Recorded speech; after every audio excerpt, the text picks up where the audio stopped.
Está aí o quadro das eleições presidenciais nossas.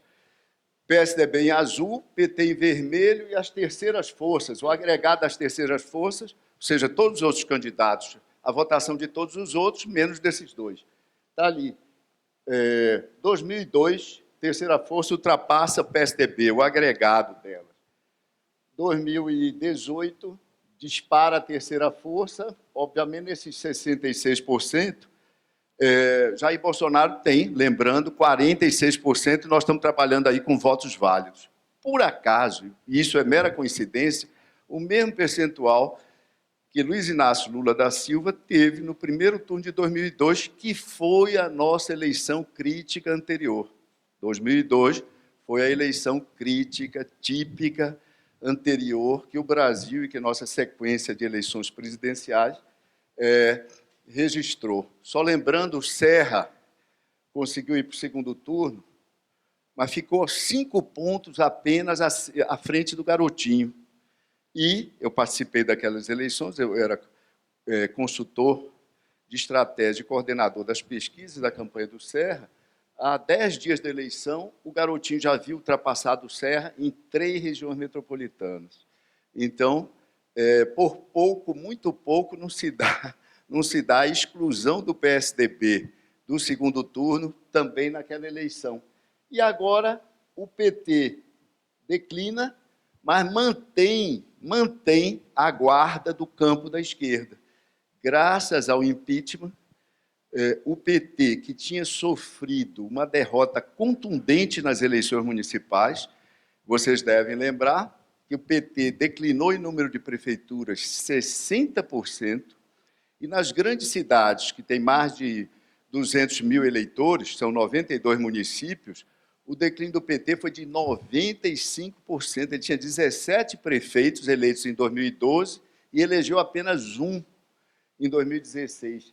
Pois bem, o PT, graças ao impeachment, mantém o controle, inviabiliza a pretensão do PDT de substituí-lo na guarda esquerda, elege uma bancada bastante razoável, que sai como a primeira colocada, embora não a primeira em termos de votos na Câmara Federal, mas a guarda da direita é removida. A votação, uma derrota acachapante de Geraldo Alckmin, e o Jair Bolsonaro e o bolsonarismo tomam a guarda, a representação do centro até a direita.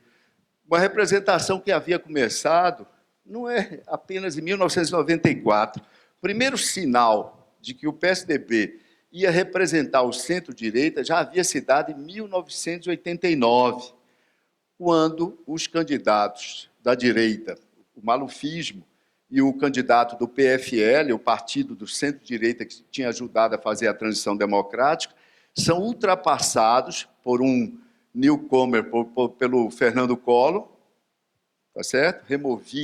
Removidos da representação do centro-direita, e Mário Covas ultrapassa, tem mais do que o dobro dos votos de Ulisses Guimarães, que era então o MDB de centro naquele momento.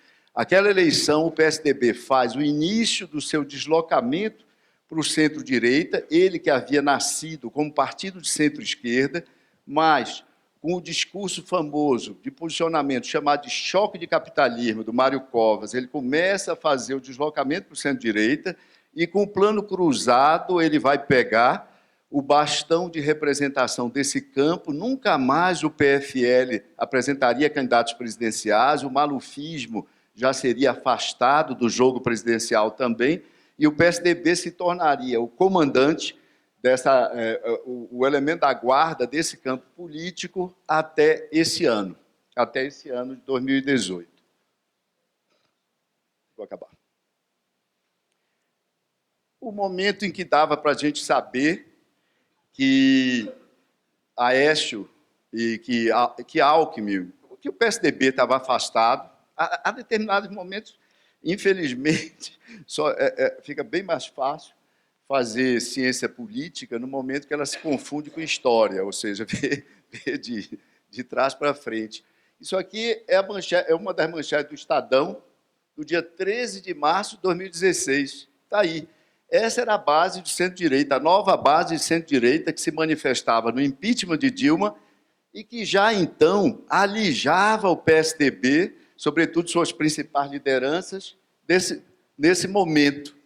Ou seja, o PSDB já tinha esse vínculo, esse mandato, entre aspas, de representação desse campo do centro-direita revogado desde a conjuntura do impeachment. Obviamente, os fatos que se lhe sucederam, a exemplo da investigação da Lava Jato, da denúncia do Joesley sobre Aécio Neves, etc., só fizeram aprofundar isso. O infortúnio, ou os infortúnios de Geraldo Alckmin, as voltas com as denúncias do Rodoanel e do metrô em São Paulo, só agravaram esse quadro, Mas aí havia um indício poderoso de que esse mandato havia sido revogado. E, por último, antes de terminarmos, só um elemento que é importante do ponto de vista de... se fala muito na questão da carga emocional dessas eleições. Eu trago aí, nas eleições críticas, a raiva é o elemento, é o combustível premium sempre, sempre. Sempre a eleição crítica assiste ou incorpora ou é produzida pela vitória da raiva, e a raiva sobre o medo. Assim como o medo é o combustível das eleições mantenedoras, a raiva como emoção primária, como uma emoção social, a gente chama de indignação, mas, na verdade, biologicamente, é tudo a mesma coisa. Então, a raiva vence nas eleições críticas, e nas eleições mantenedoras é o medo sempre que predomina, como havia predominado em 98 e em outras eleições nossas anteriores. Veja aí, também pesquisa XP de agosto, o quadro de sentimentos predominante. Vinha ali indignação, raiva, em primeiro lugar, com 32%. E esse sentimento predominou durante toda a eleição. Esse era o sentimento também predominante entre os eleitores de Jair Bolsonaro, e isso só fez se ampliar, se consolidar ao longo do tempo, e levou, certamente, foi um importante fator para conduzi-lo à vitória. Motivação dos votos em Bolsonaro, uma pesquisa posterior à eleição, a pesquisa de novembro. Por que as pessoas votaram em Bolsonaro? Está aí, para tentar mudar o Brasil. Eleição crítica é sempre eleição de mudança. Para evitar que o PT voltasse ao poder, essa eleição de mudança era mudança em relação às 4 eleições onde o PT se sagrou vitorioso. Defesa dos valores tradicionais da família, aquele conteúdo mais cultural e identitário, com peso importante, mas um terceiro, digamos, terceira e discreta colocação. Na verdade, essa eleição não foi resultado da guerra cultural, essa eleição não foi eleição do WhatsApp, essa eleição não foi praticamente nenhuma dessas lendas que se disseminaram desde então, um pouco antes dela e depois dela. Naquele artigo que eu mostrei para vocês, eu brinco dizendo que analisar um fenômeno como esse, você se arrisca ao comportamento dos cegos da fábula indiana, que vão apalpar um elefante. Então, quem apalpou a presa do elefante diz, essa é a eleição do WhatsApp.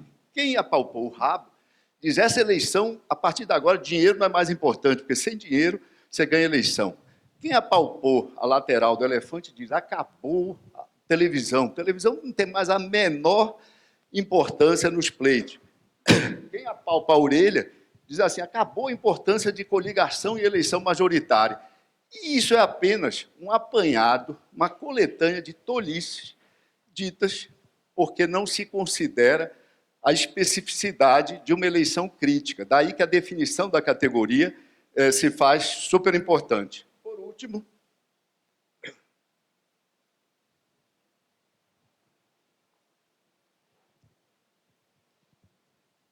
Por último, apenas um slide mais. Que sistema partidário emerge daí? Emerge um sistema que, a princípio, esse sistema partidário eleitoral presidencial acabou, em grande medida. E que sistema nós vamos ter adiante? Vai depender muito do resultado das eleições municipais do próximo ano. Como vocês veem os resultados, o país, do ponto de vista de representação política, ficou totalmente desalinhado. No nível municipal, que se deu eleição 2 anos atrás, O Senado, porque o Senado tem uma carga aí, né, de 2/3 de senadores eleitos em 2014, ou seja, uma representação ainda atrasada. Por isso, olha só, que o MDB tem 14,8% das cadeiras, ele teve 18,6% das prefeituras, etc. O PSL só teve 0,5% das prefeituras em 2016. Provavelmente nós vamos assistir um crescimento impressivo do PSL na eleição desse ano, necessariamente, ao mesmo tempo que devemos assistir um declínio do MDB, lembrando que a correlação cadeiras de prefeituras municipais e bancadas de câmaras federais sempre foi razoavelmente elevada.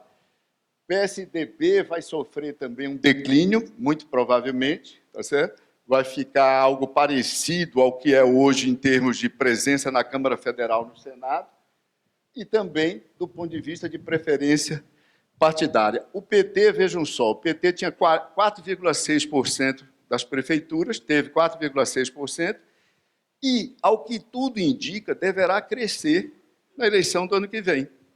É o que de mais provável deve ocorrer com relação ao PT. Ou seja, um crescimento que na perspectiva da última eleição municipal era absolutamente improvável. Mas, como eu disse, paradoxalmente, o PT foi salvo na guarda da esquerda e no seu desempenho eleitoral pelo impeachment de Dilma Rousseff. Muito obrigado a vocês pela atenção.